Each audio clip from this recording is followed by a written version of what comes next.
Udizio Topic 1. The Vanishing Route. The December wind cut through Cedar Falls, Montana like a blade, carrying with it the scent of pine and the promise of heavy snow.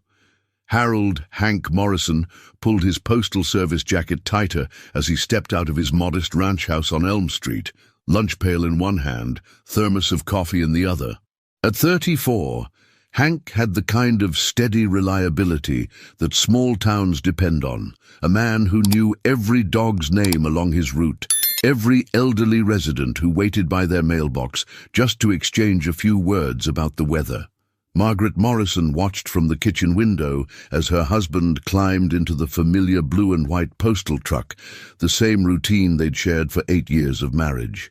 She waved, and Hank's weathered face broke into that easy smile that had first caught her attention at the county fair. He'd be home by 5:30, just like always, ready to help 7-year-old Tommy with his math homework, while 4-year-old Lisa colored at the kitchen table. In 40 years of delivering mail, Hank Morrison had never missed a single day of work. Not during the blizzard of '74, when the roads were impassable. Not when he broke his wrist falling off the Hendersons' icy porch steps. Not even when Margaret had been rushed to the hospital with appendicitis. The Postal Service was more than a job to Hank. It was a sacred trust with the 847 residents of Cedar Falls who counted on him to connect them to the outside world. Rural Route 7 stretched 18 miles through some of Montana's most unforgiving terrain, winding past isolated ranches, abandoned homesteads, and dense clusters of lodgepole pine that seemed to swallow the narrow gravel roads whole. Hank knew every pothole, every dangerous curve, every place where the creek ran too close to the road during spring melt. He'd driven this route so many times he could navigate it blindfolded, stopping at each weathered mailbox with mechanical precision. But something was different about December 15, 1976. Mrs. Eleanor Kaufman, who lived at the first stop on Route 7, later told investigators that Hank seemed distracted when he delivered her mail that morning. Instead of his usual cheerful greeting, he'd simply nodded and walked back to his truck with unusual haste. She watched from her window as he sat in the driver's seat for several long minutes, staring at something in his hands, though she couldn't make out what it was from that distance. The next confirmed sighting came from Frank Delacroix, a rancher whose property sat at the halfway point of Hank's route. Frank was repairing fence posts when the postal truck rumbled past around noon, later than usual. Through the truck's windshield, he caught a glimpse of Hank's profile and noticed something that stuck with him for decades afterward. The mailman's knuckles were white against the steering wheel, gripped so tight they looked ready to snap. At 3:47 p.m., according to the official police report, a passing motorist discovered Hank's postal truck parked at an odd angle beside Willow Creek Bridge, roughly 3 miles from the end of his route. The engine was still running, radiator fan humming in the cold air. The driver's side door hung open like a mouth frozen mid-scream. Hank's lunch pail sat on the passenger seat, still warm to the touch, a half-eaten sandwich wrapped in wax paper beside a thermos that still steamed with coffee. Something wasn't right. In 40 years, Hank Morrison had never abandoned his route. He'd never left his truck running unattended. And he'd certainly never disappeared without a trace, leaving behind a wife who believed in him completely and 2 children who thought their father was invincible. But as the wind picked up and snow began to fall on that December afternoon, it became clear that everything the people of Cedar Falls thought they knew about Harold Morrison was about to change forever. Topic 2. The search begins. Margaret Morrison's hands shook as she dialed the sheriff's office for the 3rd time in 2 hours. 5:30 had come and gone, then 6. Now it was nearly 7 o'clock, and the pot roast she'd prepared for dinner sat cold and congealing on the kitchen counter. Tommy and Lisa pressed their faces against the living room window, watching for headlights that never appeared, their breath fogging the glass as they whispered theories about where Daddy might be. Mrs. Morrison, I'm sure there's a simple explanation, Sheriff Tom Bradley had told her during that first phone call, his voice carrying the patient tone he reserved for worried wives. Could be truck trouble. Could be he's helping someone along the route. You know how Hank is." But even as he spoke the words, Bradley felt an uncomfortable knot forming in his stomach. In his 15 years of law enforcement in Cedar Falls, he'd never known Hank Morrison to be late for anything, let alone miss dinner without calling home. By 8 o'clock, Margaret's composure finally cracked. She loaded Tommy and Lisa into their old Ford pickup and drove the route herself, her headlights cutting through the darkness as she searched for any sign of her husband. The children sat silent in the cab, sensing their mother's growing panic with the intuitive dread that children possess.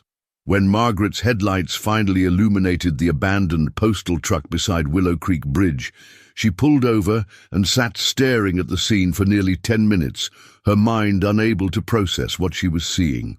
Sheriff Bradley arrived 20 minutes later, followed by Deputy Jim Reeves and volunteer firefighter Carl Hoffman. Their flashlights revealed a scene that would haunt their dreams for decades to come.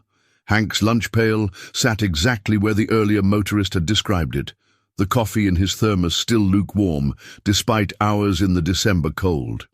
His cigarettes lay scattered across the passenger seat, a full pack of Marlboros that Hank had apparently torn open in his haste to retrieve something from within. But it was the items discovered near the bridge that transformed a simple missing person case into something far more sinister. Hank's wedding ring lay in the gravel beside the truck's rear tire, the gold band catching their flashlight beams like a tiny beacon.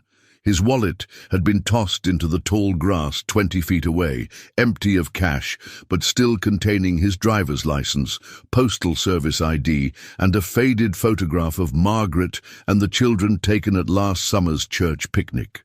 Deputy Reeves, a meticulous man who approached every case like a federal investigation, began documenting the scene with methodical precision.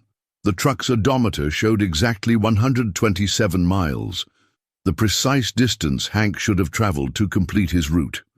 His mailbag contained only 3 undelivered letters, all addressed to residents at the very end of Route 7.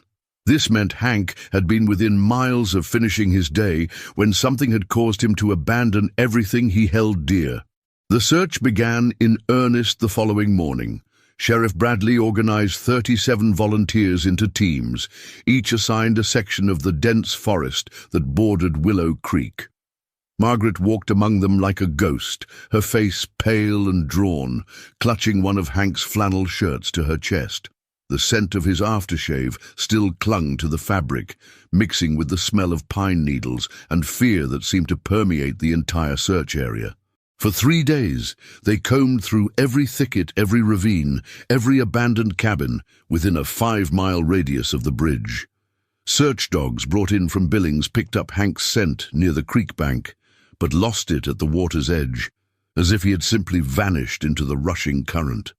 Divers explored every deep pool downstream, their faces blue with cold as they surfaced again and again, with nothing but river stones and rotting branches. On the 4th day, they found Hank's postal service cap caught on a branch overhanging the creek, roughly 200 yards downstream from where his truck had been discovered. The cap was water-stained and torn, but otherwise intact. Inside the crown, written in Hank's distinctive handwriting, were 4 words that would puzzle investigators for the next 40 years. Tell them I'm sorry. Topic 3. Dead-end investigation. The Cedar Falls Sheriff's Department had never handled a case like Harold Morrison's disappearance. Sheriff Tom Bradley's experience consisted mainly of domestic disputes, cattle rustling, and the occasional bar fight that erupted when the logging crews came to town. His evidence room was a converted broom closet, his forensic capabilities limited to a Polaroid camera and whatever the state crime lab could process if he drove the evidence to Helena himself. The mysterious note in Hank's cap, "Tell them I'm sorry," sat in a manila envelope on Bradley's desk for 3 weeks before he could arrange transport to the state laboratory. When the results finally came back, they raised more questions than answers. The handwriting was definitively Hank's, analyzed against Postal Service employment records and compared with grocery lists Margaret had provided from their kitchen drawer. But the ink told a different story. Laboratory technicians determined that the message had been written with a ballpoint pen, using blue ink that was slightly different from the Bic pen found in Hank's truck. More puzzling still, paper fiber analysis suggested the note had been written on standard notebook paper, then carefully cut to fit inside the cap's crown, as if someone had planned the message in advance. Federal postal inspectors arrived in Cedar Falls on January 8, 1977, driving matching government sedans that looked absurdly out of place parked outside Molly's diner. Inspector Raymond Walsh, a thin man with wire-rimmed glasses and the demeanor of an accountant, interviewed every resident along Route 7 with methodical precision. He carried a leather briefcase filled with standardized forms and spoke in the clipped bureaucratic language of someone who had investigated dozens of missing postal employees across the western states. Walsh's investigation revealed troubling inconsistencies in the timeline. Mrs. Kaufman, the elderly woman at Hank's first stop, had initially told local police that her mail arrived around 10 in the morning, same as always. But under Walsh's more rigorous questioning, she admitted the time might have been closer to 11:30 and that Hank had seemed fidgety, like he was expecting someone to jump out at him. Frank Delacroix, the rancher who'd seen Hank's truck at noon, now recalled hearing what sounded like two vehicles on the gravel road that day, though he'd only seen the postal truck. The most significant discovery came from an unexpected source. Riley Patterson, a troubled 17-year-old known for skipping school and hunting rabbits in the forest near Willow Creek, had been reluctant to speak with local authorities. But Inspector Walsh's federal credentials and threats of prosecution for withholding evidence in a federal case finally loosened his tongue. 3 days before Hank's disappearance, Riley had been checking his rabbit snares when he overheard two men arguing near the old logging road that intersected with Route 7. Riley couldn't make out the words clearly, but he recognized one voice as belonging to Hank Morrison. The mailman's distinctive laugh was unmistakable. The other voice belonged to someone with a gravelly smoker's rasp, someone who spoke with what sounded like a slight accent, possibly Mexican or Native American. The conversation had grown heated, with Hank's voice rising to what Riley described as scared angry, like when my dad found out I wrecked his truck. Riley had crept closer, hoping to see who Hank was arguing with, but the snap of a dry branch under his feet had alerted the men to his presence, and both voices fell silent immediately. Inspector Walsh spent 2 weeks combing through Hank's postal service records, financial documents, and personal correspondence. He discovered that Hank had been making regular deposits into a savings account that Margaret knew nothing about.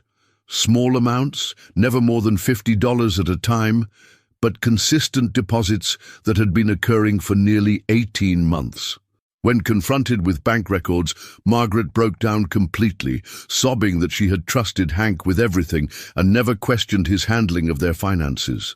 The federal investigation officially concluded on February 14, 1977, exactly 2 months after Hank's disappearance. Inspector Walsh's final report, filed in triplicate with the Postal Service headquarters in Washington, classified the case as suspected voluntary departure with possible criminal involvement.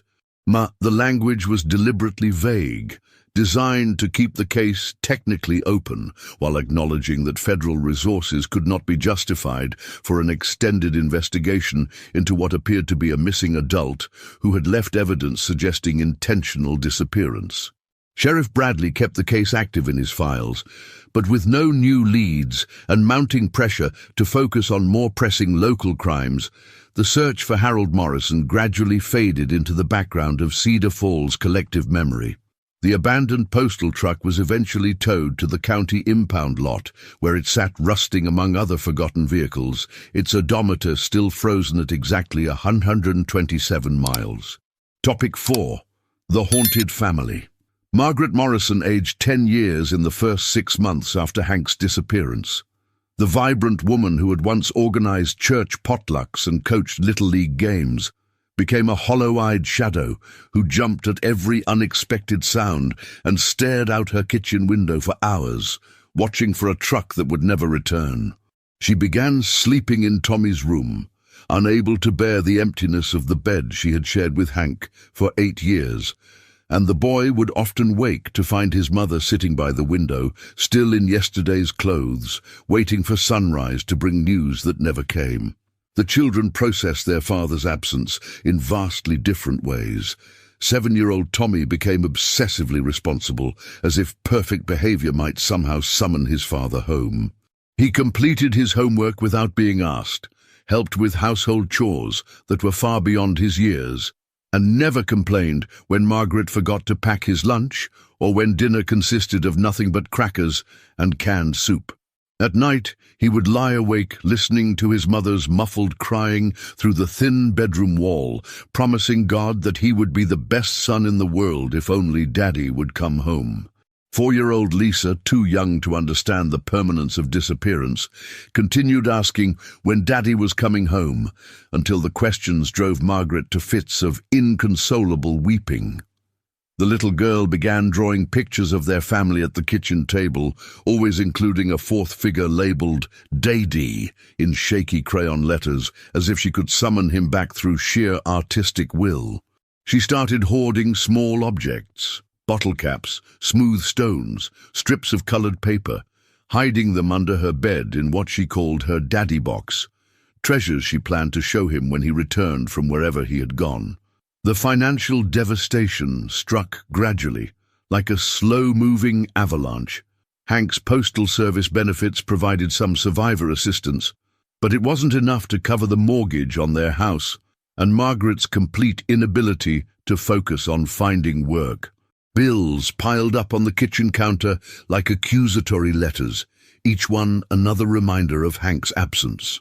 By spring, Margaret had been forced to take a job at the Cedar Falls General Store, standing behind the register for 8 hours a day, while neighbors whispered about her husband's disappearance and whether she might know more than she was telling. The whispers were the worst part.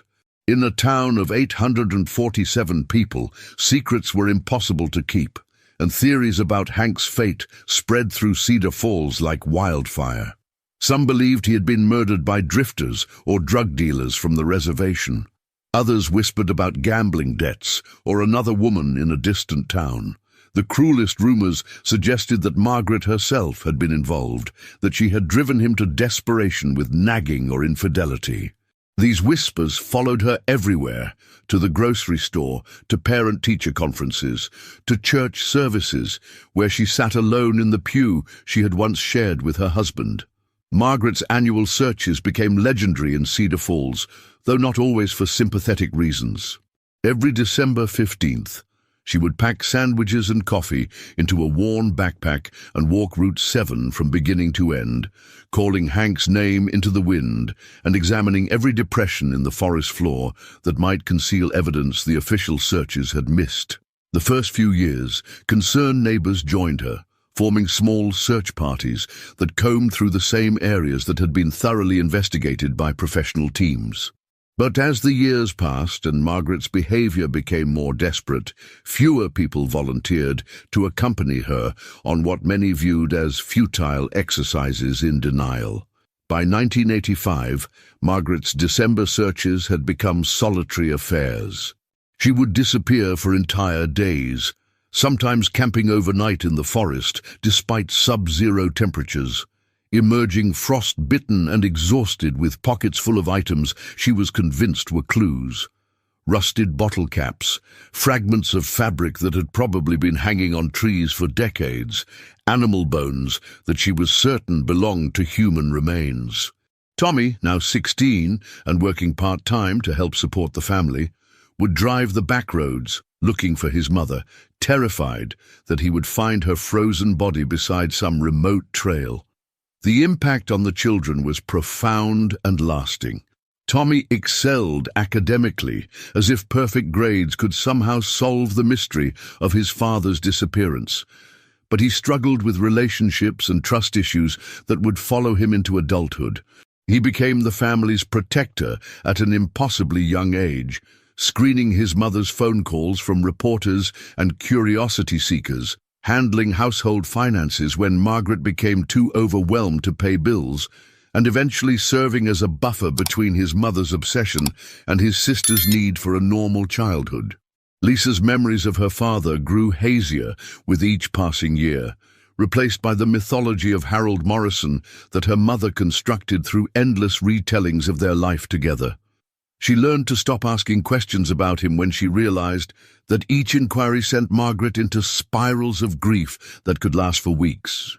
Instead, she created her own internal narrative about her father, imagining him as a hero on a secret mission who would return when his important work was finished. This fantasy sustained her through elementary school, but by adolescence, it had curdled into resentment toward the ghost who dominated their household more completely than any living person ever could. Topic 5. The Persistent Daughter.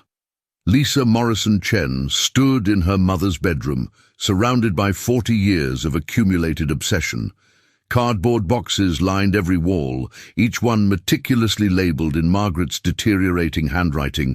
Police reports, 1976-1980, witness statements, contradictions, weather data, December 1976, similar cases, Western states.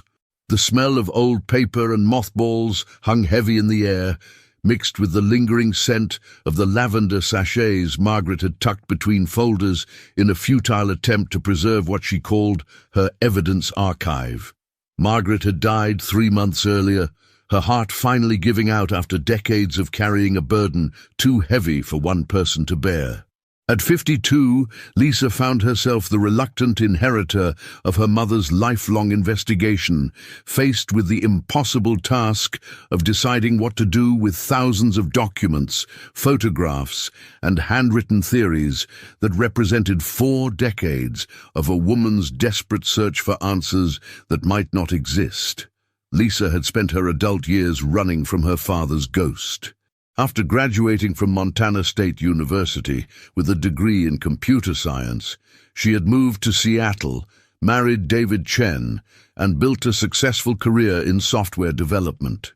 She rarely spoke about her family history, deflecting questions about her childhood with vague references to growing up in a small town, and changing the subject as quickly as possible.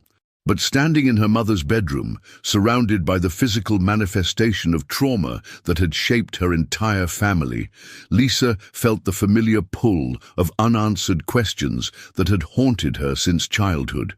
The decision to digitize her mother's files was born from practicality rather than obsession. Lisa told herself she was simply preserving family history, creating digital archives that could be stored without taking up physical space in her Seattle home. But as she fed document after document through her high-resolution scanner, something unexpected began to happen. The technological tools that Margaret had never had access to, reverse image searches, genealogy databases, social media networks, started revealing connections and possibilities that had been invisible in 1976. Lisa's first breakthrough came while researching the mysterious savings account that Inspector Walsh had discovered during the federal investigation. Using online banking records and financial databases that hadn't existed during the original investigation, she traced the account's activity patterns with precision that would have amazed the investigators of her father's era. The deposits weren't random, as Walsh had assumed, but followed a distinct pattern that coincided with specific dates, the 15th of each month, going back 18 months before Hank's disappearance. More intriguingly, Lisa discovered that similar deposits had been made to accounts in 3 other Montana towns during the same time period. The amounts varied, but the timing was identical, suggesting a coordinated operation that extended far beyond Cedar Falls. This revelation led her to explore missing person cases from the same era, using database searches that revealed a disturbing pattern of disappearances among postal workers, railroad employees, and other government workers across the Mountain West during the mid-1970s. The internet had also preserved fragments of information that would have been lost to time in 1976.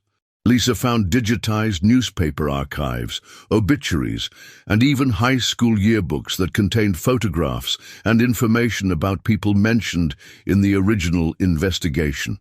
Frank Delacroix, the rancher who had seen Hank's truck on the day of his disappearance, had died in 1994, but his grandson had posted family photographs on Facebook that included images from the 1970s. In one photo, taken at a community barbecue in the summer of 1976, Lisa spotted her father in the background, engaged in intense conversation with a man she didn't recognize. Using facial recognition software available through genealogy websites, Lisa was able to identify the mysterious man as Vincent Vinny Castellanos, a name that appeared nowhere in the original police reports. Further research revealed that Castellanos had been investigated by federal authorities in connection with illegal gambling operations that stretched from Montana to Nevada during the 1970s. He'd been found dead in his car outside Reno in 1981, the victim of what police classified as a professional assassination. The most disturbing discovery came when Lisa began cross-referencing her father's postal route with property records from 1976. Several of the addresses on Route 7 had been owned by shell companies that were later connected to money laundering operations. The isolated location of the route, combined with the trust that residents placed in their mailman, would have created perfect conditions for moving cash or documents without detection. Lisa began to suspect that her father's disappearance wasn't random tragedy, but the elimination of someone who had become a liability in a criminal enterprise.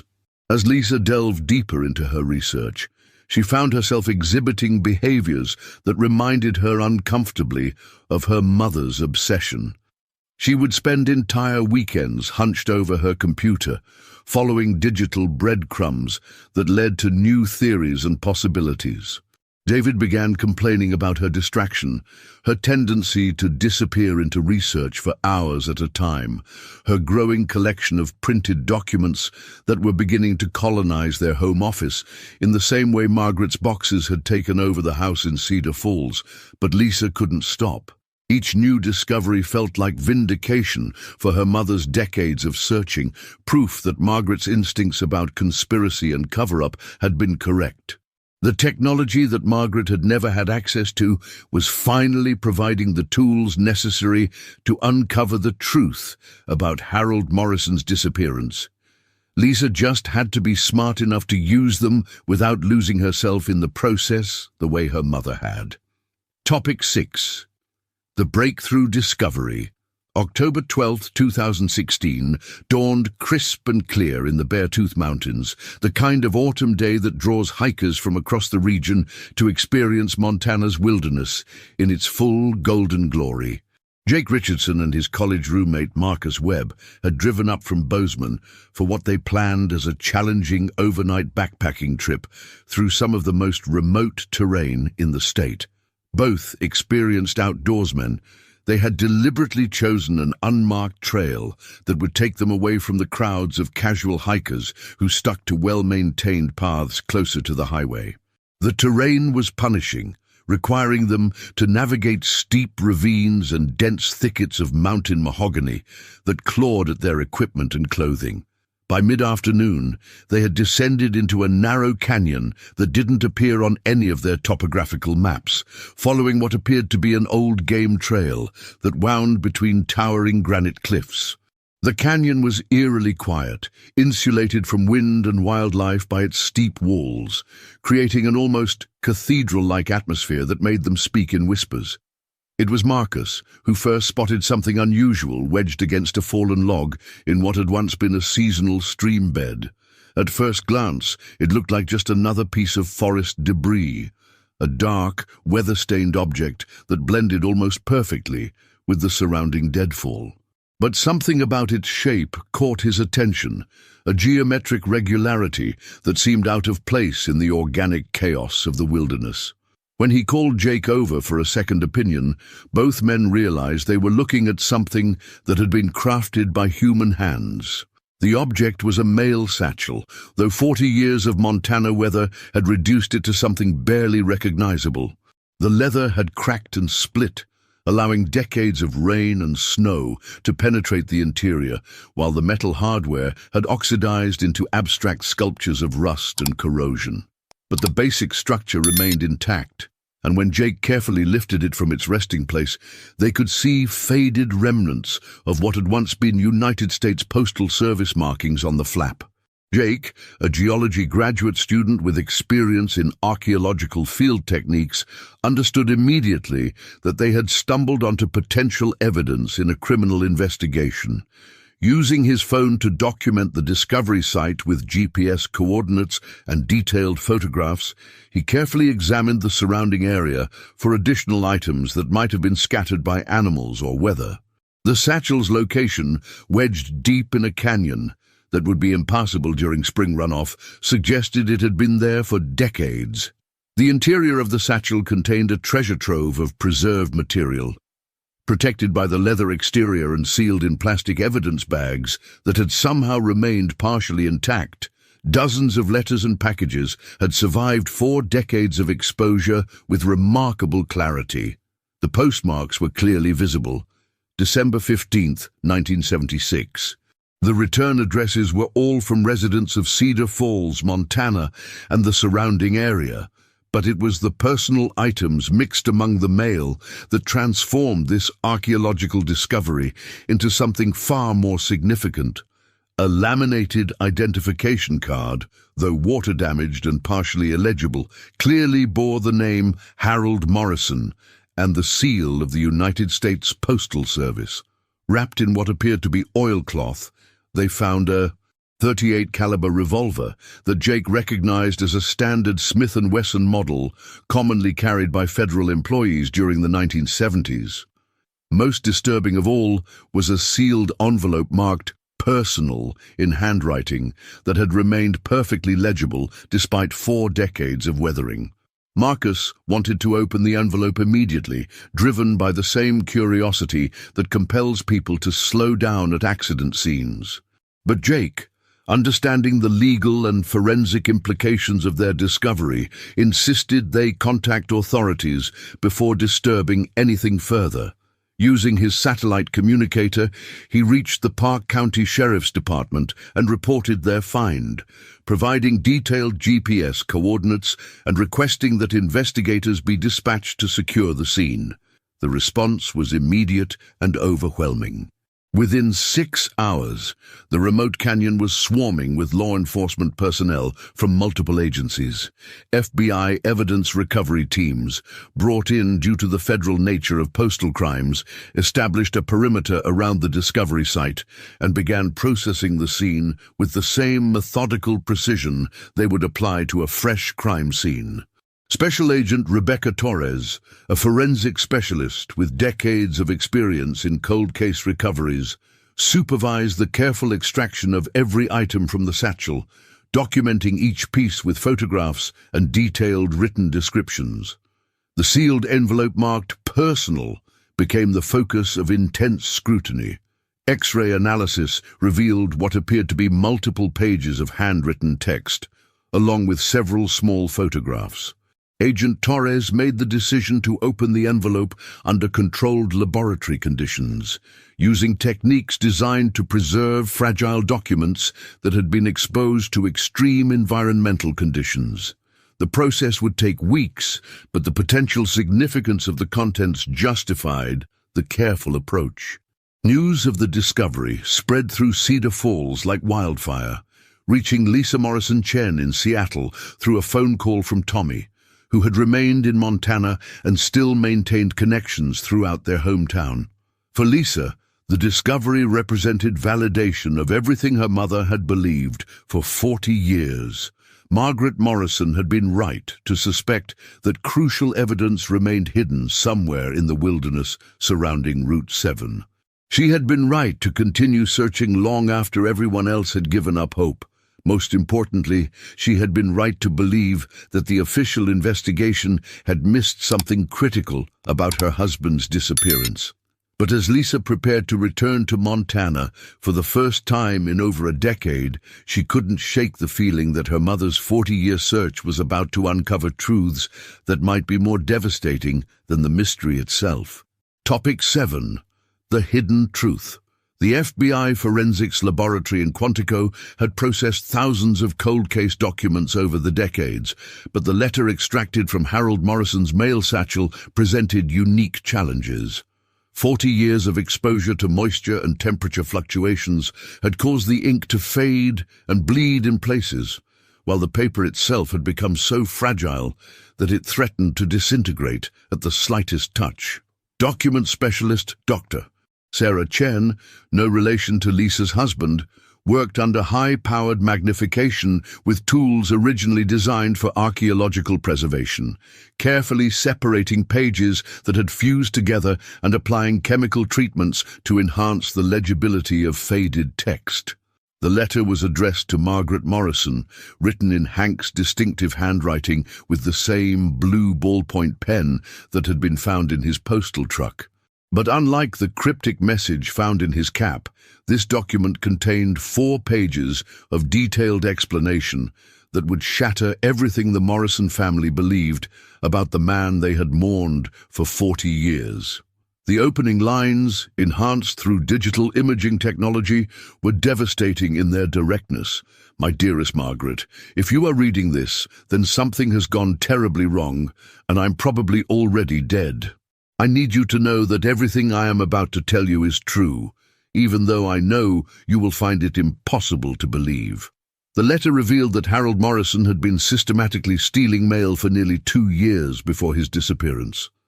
Not random theft, but carefully orchestrated interception of specific pieces of mail that contained cash payments for an illegal gambling operation that stretched across 3 states.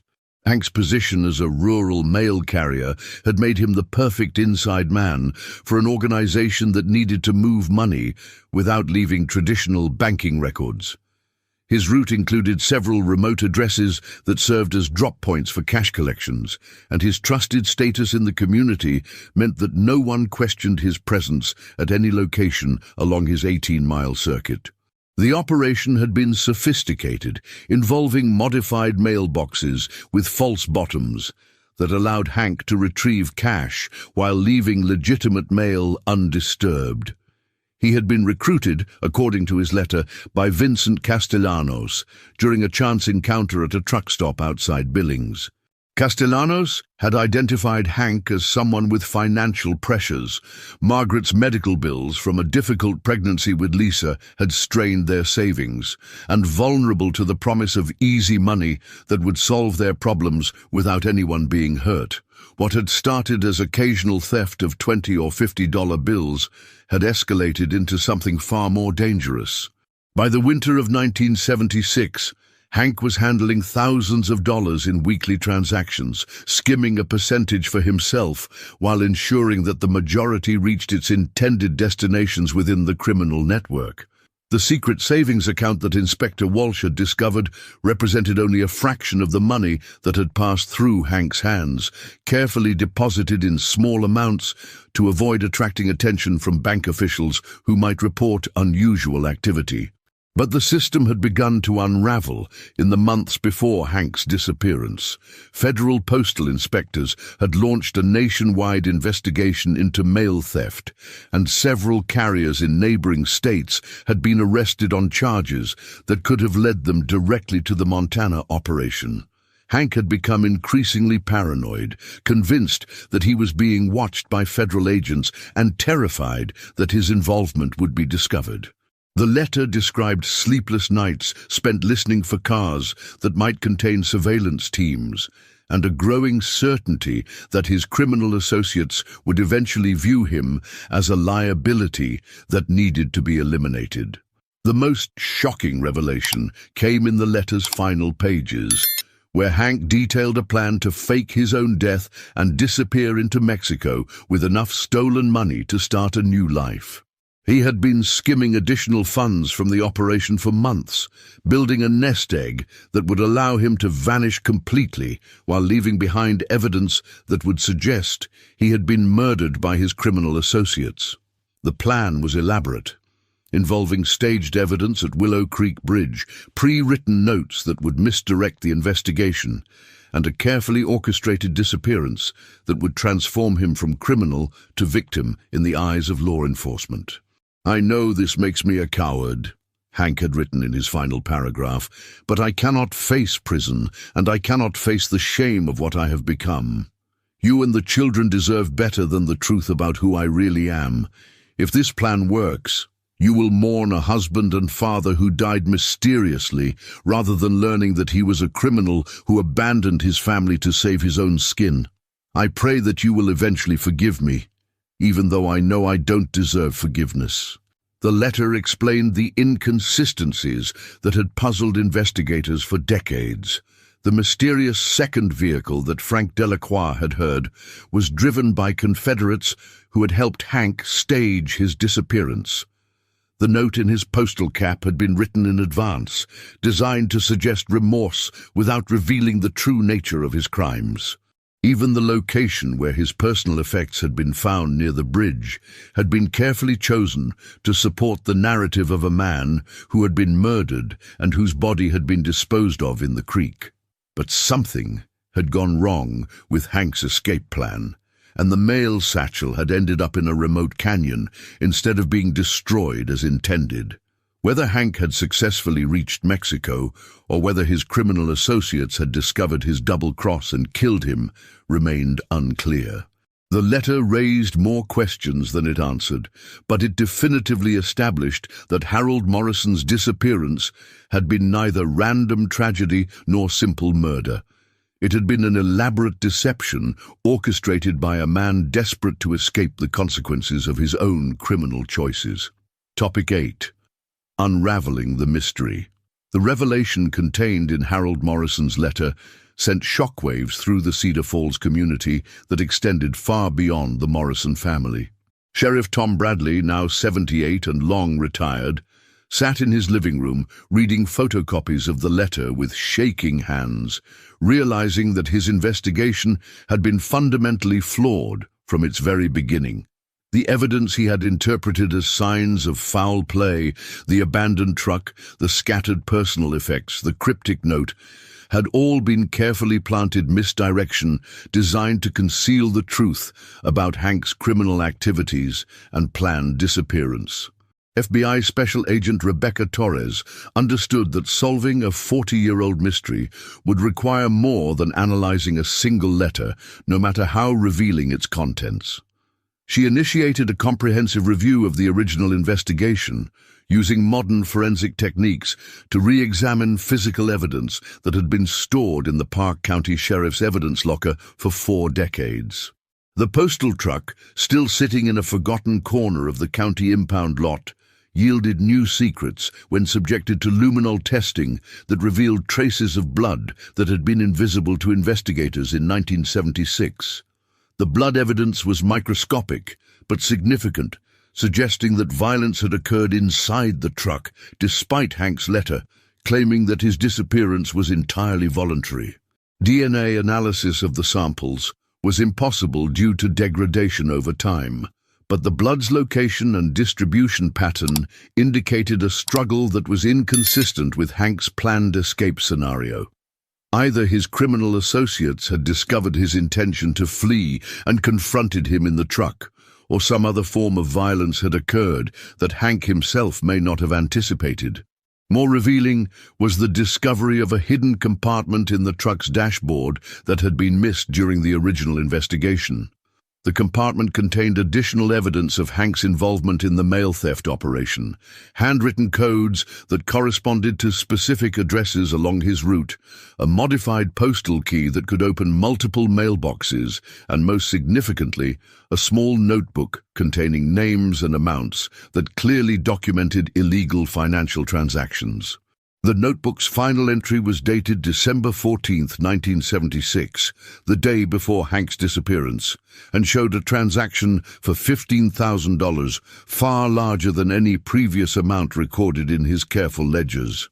Agent Torres contacted Esther Blackwood, now 87 years old and living in a nursing home in Billings, who had been the postmaster in Cedar Falls during the 1970s.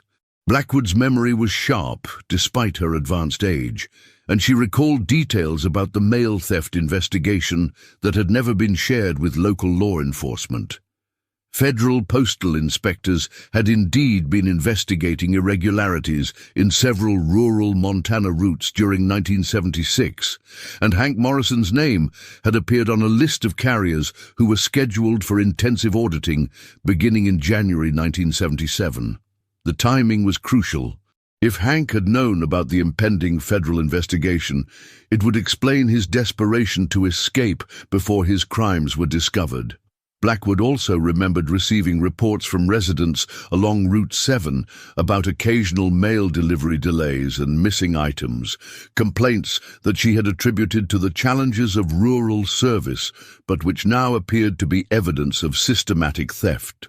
Most significantly, she recalled a conversation with Inspector Walsh in which he had mentioned finding evidence of organized criminal activity that extended far beyond simple mail theft. Walsh himself had died in 1994, but his federal personnel file contained reports that had never been shared with local authorities. These documents revealed that the Montana mail theft operation had been connected to a larger criminal network that used postal routes throughout the western states to move money from illegal gambling operations. The network had been disrupted by federal arrests in late 1976 and early 1977, with several postal employees pleading guilty to charges that could have implicated dozens of additional conspirators. The breakthrough that finally connected all the pieces came from an unexpected source. Maria Castellanos Rodriguez, the 68-year-old daughter of Vincent Castellanos, contacted the FBI after seeing news coverage of the mail satchel discovery. Her father had been murdered in 1981, and she had spent decades wondering about the circumstances of his death and the criminal activities that had led to his assassination. She had preserved boxes of her father's personal effects, including photographs and documents that her family had been afraid to turn over to authorities during the initial investigation into his murder. Among these materials was a photograph taken at what appeared to be a social gathering in the summer of 1976. The image showed Vincent Castellanos standing beside a postal truck, engaged in conversation with a man in a postal service uniform who was clearly recognizable as Harold Morrison. But more importantly, the photograph also showed a third man, whom Maria identified as her father's business partner, Carlos Mendez, who had disappeared around the same time as Morrison and had never been found. The photograph suggested that Hank's planned escape may not have been as voluntary as his letter had claimed. If Mendez had also disappeared in December 1976, it was possible that both men had been eliminated by criminal associates who had discovered their plans to flee with stolen money. The letter in the mail satchel might have been intended as insurance, left behind to establish Hank's criminal activities in case his body was never found, and questions arose about his disappearance. Agent Torres now faced the complex task of determining whether Harold Morrison had successfully escaped to Mexico as he had planned, or whether he had become another victim of the criminal network he had served. The blood evidence in his truck suggested violence, but the elaborate nature of his escape plan indicated premeditation and preparation. 40 years later, the truth about his ultimate fate remained as elusive as ever, hidden somewhere in the gap between his desperate letter and the harsh realities of criminal justice in the American West. Topic 9. The devastating revelation. Lisa Morrison Chen sat in the sterile conference room at the FBI field office in Helena, staring at photocopies of her father's letter spread across the polished table like scattered pieces of a shattered mirror. Each page contained revelations that systematically destroyed every memory she had carefully constructed about the man she had idealized for 40 years. The father who had been stolen from her by mysterious criminals had never existed. In his place was a man who had voluntarily abandoned his family to escape the consequences of crimes that had funded their modest lifestyle for nearly 2 years. Agent Torres watched Lisa's face carefully as she processed the information, recognizing the particular type of devastation that comes not from learning about death, but from discovering that everything you believed about someone you loved was a lie. Lisa's hands trembled as she turned each page, her breathing becoming shallow and irregular as the full scope of her father's deception became clear. The man who had never missed a day of work, who had been trusted by an entire community, who had kissed her goodnight every evening of her short childhood, had been systematically stealing from the very people who had depended on him. Tommy Morrison arrived from Cedar Falls 3 hours later, his weathered face reflecting the same emotional devastation that Lisa was experiencing. At 57, he had built his adult identity around being the son of a man who had been mysteriously murdered, a tragedy that had shaped his protective instincts and his deep-seated distrust of uncertainty. Learning that his father had been a criminal who had orchestrated his own disappearance felt like discovering that his entire foundation had been built on quicksand. The siblings had barely spoken in the past decade, their relationship strained by different approaches to processing childhood trauma. Lisa had fled to Seattle and rarely mentioned her family history, while Tommy had remained in Montana and become the unofficial keeper of his father's memory. Now they sat across from each other in uncomfortable silence, united in their shared devastation, but unsure how to begin processing information that invalidated decades of grief and speculation. Agent Torres explained the broader context of the federal investigation that had been unfolding parallel to their father's crimes. The mail theft operation had been part of a larger criminal network that had moved millions of dollars across state lines, funding everything from illegal gambling to drug trafficking. Hank Morrison had been a small but crucial component in an enterprise that had ultimately been responsible for violence and addiction throughout the Mountain West. The money he had stolen hadn't been harmless skimming from faceless corporations, but had been taken from working families who had trusted the postal service with their most important financial transactions. The most painful revelation was the calculated nature of Hank's deception of his own family. His affectionate behavior toward Margaret and the children, his participation in community events, his reputation as a devoted family man, all of it had been elaborate theater designed to maintain his cover while he systematically betrayed the trust of everyone who knew him. The secret savings account represented only a fraction of the money he had stolen, with the majority hidden in accounts and investments that investigators were still trying to trace. Margaret Morrison had died in 2013, 3 years before the mail satchel was discovered, never knowing that her 40-year search for her husband's killers had been based on a fundamental misunderstanding of his character. She had spent her entire adult life mourning a man who had chosen to abandon her rather than face the consequences of his crimes. Every December 15th pilgrimage to Route 7, every sleepless night spent wondering what had happened, every tearful conversation with investigators had been founded on lies that Hank had carefully constructed to protect himself rather than his family. Lisa found herself thinking about her mother's final years, when Margaret had become increasingly frail, but had continued insisting that new evidence would eventually surface to solve the mystery of Hank's disappearance.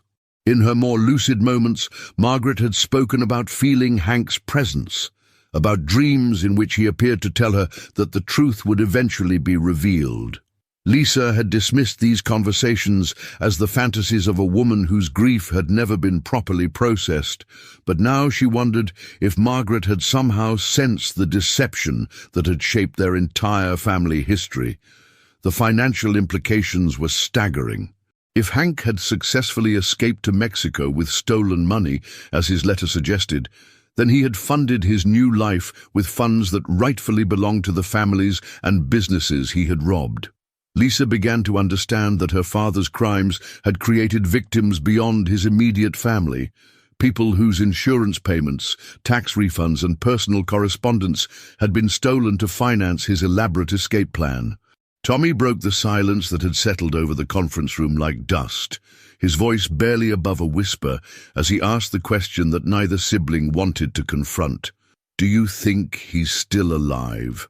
Agent Torres had no definitive answer, but the evidence suggested multiple possibilities. Hank might have successfully reached Mexico and built a new life under an assumed identity. He might have been murdered by criminal associates who had discovered his plans to flee with stolen money. Or he might have died from natural causes sometime during the past 40 years, taking the complete truth about his fate to an unmarked grave in a foreign country. The uncertainty was almost worse than definitive knowledge of death would have been. For 40 years, the Morrison family had grieved a victim, honoring the memory of a man they believed had been taken from them by forces beyond his control. Now they faced the possibility that Harold Morrison might still be alive somewhere, enjoying a life purchased with money stolen from his neighbors while his family had struggled with poverty and trauma in his absence. Topic 10. The unresolved questions. The revelation of Harold Morrison's criminal activities and planned disappearance should have provided closure for a mystery that had haunted Cedar Falls for 4 decades. Instead, it opened new wounds and raised questions that seemed even more troubling than the original enigma of his vanishing. Lisa Morrison Chen found herself in the impossible position of simultaneously mourning the father she thought she had known, while feeling rage toward the criminal who had destroyed her family through his selfish choices. The location where the mail satchel had been discovered presented the most puzzling contradiction to Hank's planned escape narrative. The remote canyon where hikers had found the bag was nearly 50 miles from Route 7, accessible only through treacherous terrain that would have required extensive hiking to reach. If Hank had intended to disappear into Mexico with stolen money, why had his mail satchel ended up in such an isolated location? The blood evidence in his postal truck suggested that violence had occurred, possibly indicating that his criminal associates had discovered his betrayal and confronted him before he could execute his escape plan. Agent Torres continued investigating leads that suggested Hank's story was more complex than his letter had revealed. Phone records from December 1976, finally accessible through modern database searches, showed multiple calls between Hank's home number and locations in Texas and New Mexico during the weeks before his disappearance.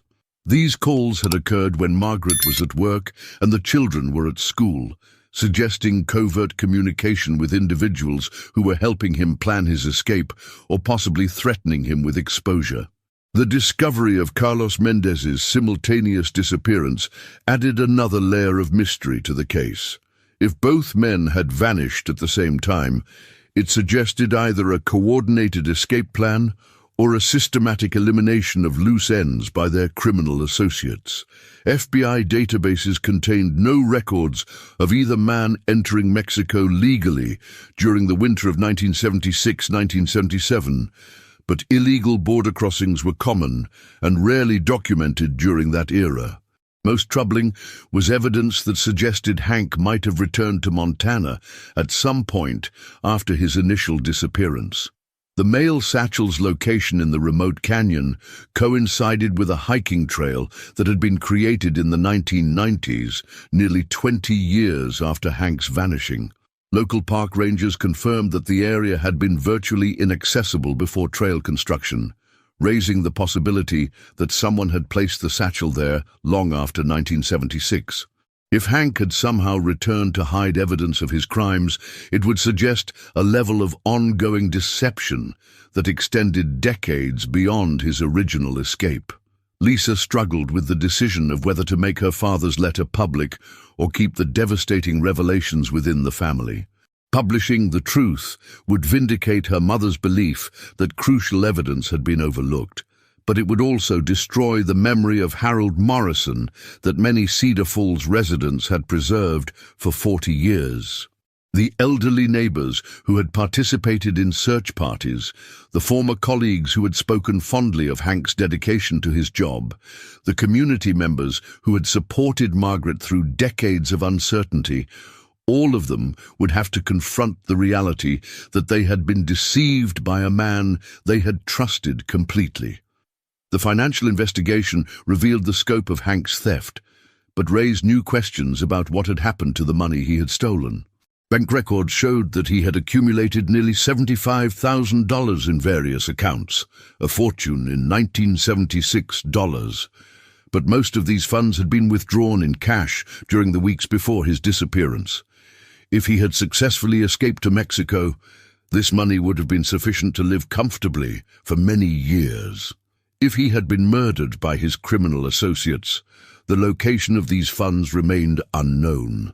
Tommy Morrison faced his own difficult choices about how to process the revelation that his father had been a criminal rather than a victim. He had spent his adult life in Cedar Falls, where Harold Morrison's disappearance remained a defining tragedy in the community's collective memory. His identity had been shaped by being the son of a man who had mysteriously vanished, and he had built relationships with neighbors and co-workers who had known and respected his father. Learning the truth about Hank's crimes felt like discovering that his entire social foundation had been built on lies. The case officially remained open, classified as a missing person investigation with suspected criminal activity. Agent Torres acknowledged that definitive resolution might never be possible without discovering Harold Morrison's remains or finding evidence of his activities after 1976. The blood in his postal truck suggested that he might not have survived long enough to enjoy the money he had stolen, but the sophisticated nature of his escape plan indicated someone who had prepared extensively for life as a fugitive. As winter approached Cedar Falls once again, the community grappled with the knowledge that their most famous mystery had been solved in the worst possible way. Harold Morrison hadn't been the victim of random violence or criminal conspiracy. He had been the criminal, a trusted public servant who had betrayed his neighbors, abandoned his family, and disappeared into a new life purchased with stolen money. The truth was more devastating than any theory that residents had developed during 40 years of speculation. But questions remained. Was Harold Morrison still alive somewhere, an elderly man carrying the secrets of his crimes and abandonment? Had he been murdered by associates who discovered his betrayal, making him both perpetrator and victim of the criminal network he had served? And perhaps most troubling of all, had he ever returned to Montana to revisit the scene of his crimes and the family he had destroyed through his choices? These questions continue to haunt those who knew Harold Morrison, and perhaps they always will, because some mysteries once solved reveal truths that are more unsettling than the original unknown. If you have theories about what really happened to Harold Morrison after December 15, 1976, we want to hear from you. Share your thoughts in the comments below and subscribe to stay updated as we continue investigating the cold cases that refuse to stay buried.